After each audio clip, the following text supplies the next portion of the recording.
Hi friends, welcome to my channel. आज मैं आपको पढ़ाने जा रही हूँ पास्ट परफेक्ट टेंस।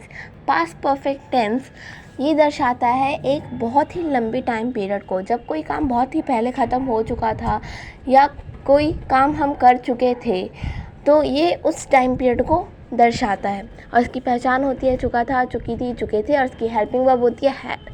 इसके रूल्स होते हैं सेंटेंसेस के लिए, जिसको हमें ध्यान में रखना बहुत ज़्यादा ज़रूरी है ताकि जो हमारा सेंटेंस एकदम करेक्ट बने। जैसे कि हमारा पॉजिटिव सेंटेंस के लिए रूल होता है subject plus had plus V3 plus object. यहाँ पे जो V3 है वो वर्ब की थर्ड फॉर्म है। नेक्स्ट, जब हमारा सेंटेंस नेगेटिव होता है तो उसके लिए रूल होता है subject plus had plus not plus V3 plus object. और जब हमारा सेंटेंस इंटरोगेटिव होता है तो उसके लिए रूल होता है had plus subject plus V3 plus object. और जब वही सेंटेंस नेगेटिव होता है तो उसके लिए रूल होता है had plus subject plus not plus V3 plus object. और मैं आपको एक बात बता दूं, जैसे कि जो इंटरोगेटिव वर्ड्स होते हैं क्या, क्यों, कैसे, कब, ये सब जब सेंटेंस के बीच में आते हैं तो हमारा डबल फैमिली वाला रूल लगता है। और जब ये सारे शब्द सेंटेंस की शुरुआत में आते हैं तो हमारा हैड वाला रूल लगता है, वो भी आगे जाके आपको पता चल जाएगा। और नेक्स्ट है अब हमारा डबल फैमिली वाला रूल, जो कि है double family plus had plus subject plus V3 plus object. And जब वही सेंटेंस नेगेटिव में हो तो उसके लिए रूल लगता है double family plus had plus subject plus not plus V3 plus object. आपको ये सारे रूल्स ध्यान में रखने हैं ताकि जो है आपका सेंटेंस एकदम करेक्ट बने। अब मैं आपके पास कुछ एग्जांपल्स लेकर आई हूँ जिसकी वजह से जो है आपको पास्ट परफेक्ट टेंस एकदम अच्छे से आ जाएगा। जैसे कि हमारा फर्स्ट एग्जांपल है, मैंने काम ख़त्म कर लिया था। अब जब हम इस सेंटेंस को पढ़ रहे हैं तो इसमें जो लास्ट है लिया था वो दर्शाता है कि ये काम बहुत पहले ख़त्म हो चुका था, इसलिए हमें पता चल जाता है कि ये जो है वो पास्ट परफेक्ट टेंस का एग्जांपल है। अब हमें देखना है ये पॉजिटिव है, नेगेटिव है, इंटरोगेटिव फॉर्म में, कौन सी फॉर्म में है। जब हम ये सेंटेंस को पढ़ रहे हैं तो ये हमें पता चल जाता है कि जो सेंटेंस है वो पॉजिटिव फॉर्म में है, तब हमें उसका रूल ध्यान में रखना है और सेंटेंस बनाना है। सबसे पहले अब हमें इसमें देखना पड़ेगा सब्जेक्ट कौन है। सब्जेक्ट है मैंने, मतलब आई। एंड उसके बाद अब हम लगाएंगे had according to rule, and then V3 जो कि है ख़त्म कर लेना, मतलब finished, and then object the work.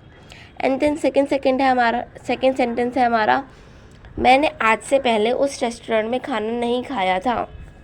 अब जब हम ये सेंटेंस पढ़ रहे हैं तो हमें पता चल जाता है कि जो सेंटेंस है वो नेगेटिव है, क्योंकि इसमें जो नहीं वर्ड है उसका यूज़ किया गया है।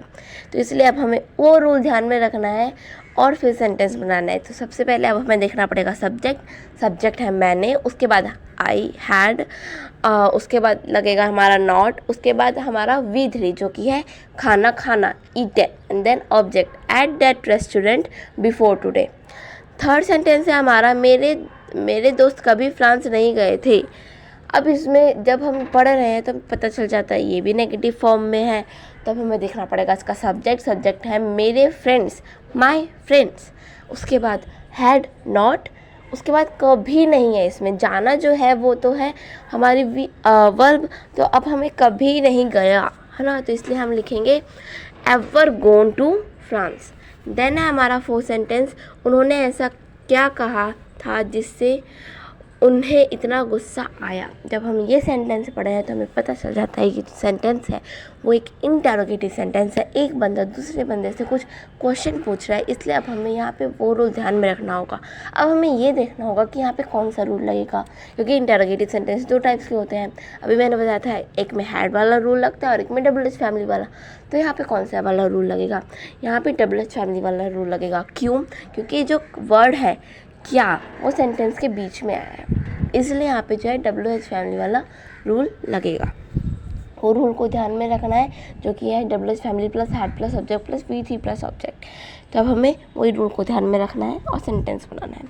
अभी ये जो है नॉर्मल डब्ल्यू एच फैमिली वाला सेंटेंस, इसमें नेगेटिव वर्ड नहीं यूज़ हुआ है, इसलिए सबसे पहले अब हम लिखेंगे डबल एच फैमिली का वर्ड जो कि है वॉट, उसके बाद हम लगाएंगे हैड, उसके बाद सब्जेक्ट दे, एंड देन हमारी V3 said that made him so angry object.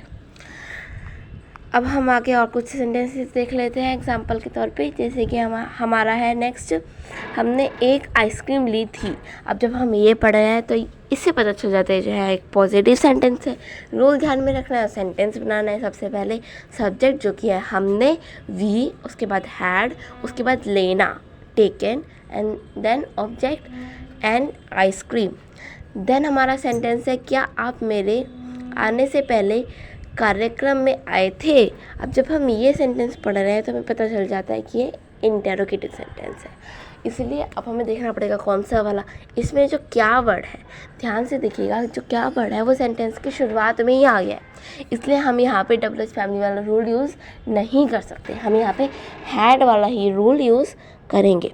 इसलिए अकॉर्डिंग टू दैट रूल अब हम यहाँ पे सेंटेंस बनाएंगे। सबसे पहले लगाएंगे हम हैड, उसके बाद लगाएंगे हम सब्जेक्ट जो कि है यू, उसके बाद लगाएंगे हम, यहाँ पे कम नहीं होगा, केम होगा, उसके बाद V3 जो कि होगा हमारा केम टू, एंड देन हमारा object the program before I came. And then हमारा नेक्स्ट एग्जांपल है आपके आने से पहले मैंने टेलीविज़न पर क्रिकेट मैच नहीं देखा था।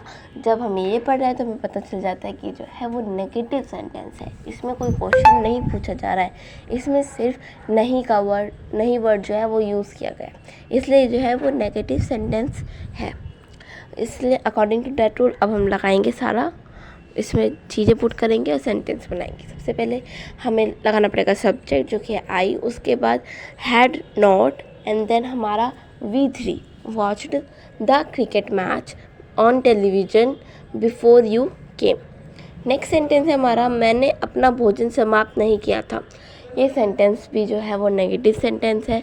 अब इसमें सबसे पहले सब्जेक्ट जो कि है आई, उसके बाद हैड नॉट। अब ख़त्म कर लेना होता है हमारा वर्ब, इसलिए हम लगाएंगे finished, and then object my meal. Next है हमारा सेंटेंस मैंने उसे पहले कभी नहीं देखा था। ये सेंटेंस भी जो है वो नेगेटिव सेंटेंस है।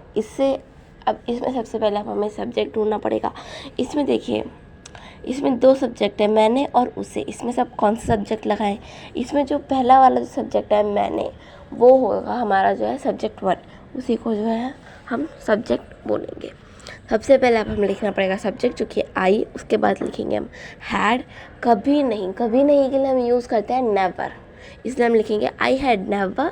उसके बाद V3 जो कि है seen, and then object him before. Next है हमारा लास्ट सेंटेंस मैं उससे मिला था।